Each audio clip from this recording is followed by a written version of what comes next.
bracha, que le bon Dieu vous protège, vous donne la santé et la joie. Que le bon Dieu vous donne tout ce que vous désirez, si Dieu veut. Bisrot Rabbein Pinto. Nous sommes en pleine guerre.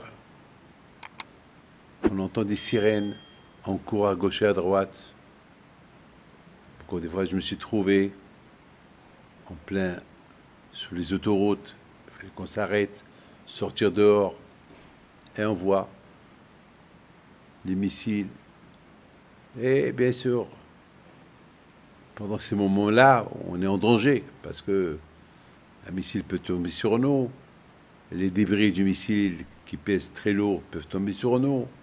Et on est assis par terre. On est entre les mains d'Hachem. Et on prie à Kadosh Baruch Hu. Bien sûr, mes amis, chacun, il fait des efforts pour rester vivant. Et je vais vous raconter une histoire d'un tzaddik, d'un soldat qui s'appelle Nathan Léar, que lui, lorsque la guerre elle a éclaté, et lorsque ce fameux Shabbat, Simchat Torah, les terroristes sont rentrés dans le petit village Kerem Shalom, qu'ils ont fait là-bas massacre. Il y avait un groupe de soldats qui sont partis pour aider. Et ce Nathan, il n'a pas réfléchi beaucoup. Lorsqu'il a vu qu'ils ont jeté une grenade, lui, il a pris la grenade. Il a sauvé la vie de d'autres. C'est lui qui a reçu toute la grenade en lui. Et il est décédé bien sûr sur le coup parce qu'elle a explosé sur lui. Mais en faisant ce qu'il a fait, il a sauvé beaucoup de vies.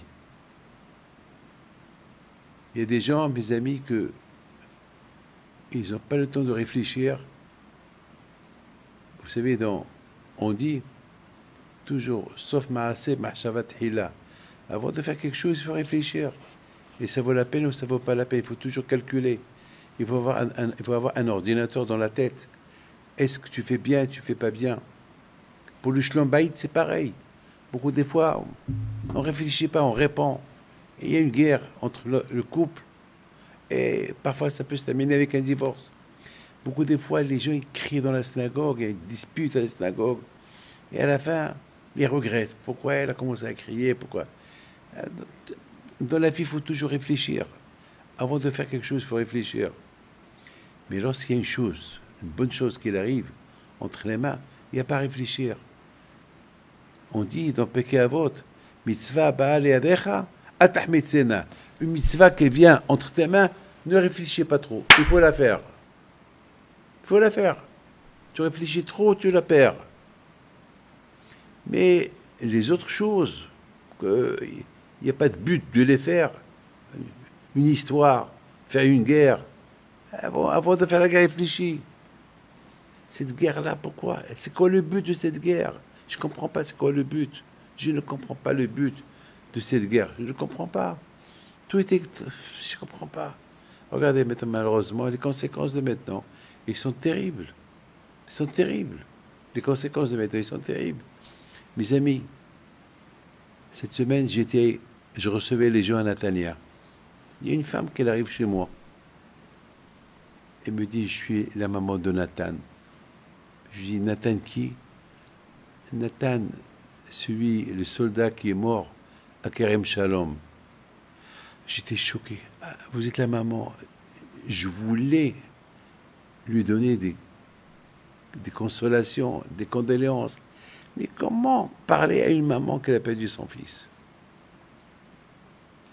Ce dont je lui dis, madame, vous savez, le jour que votre fils, il est parti, j'ai rêvé, le soldat, je l'ai rêvé, qu'il faisait Shema Israël et qu'il montait. À un moment donné, je voyais beaucoup de lumière, je n'arrivais plus à voir ce soldat arriver, traverser cette lumière. C'est ce que je lui ai raconté. Je lui ai dit, c'est ce que j'ai rêvé. Je ne connais pas votre fils et je ne vous connais pas, madame. Mais voilà ce que j'ai rêvé. pour vous consoler, voilà ce que j'ai rêvé. Votre fils est un tzaddik. Elle me dit, Rabbi David, vous ne me connaissez pas, peut-être, il y a longtemps je ne vous ai pas vu, mais c'est vous qui m'avez conseillé de marier mon mari. Et vous m'avez dit, mariez-vous vite, ne perdez pas le temps, et vous allez avoir un enfant. Je vous ai écouté. Je me suis marié avec mon mari. On a eu un enfant.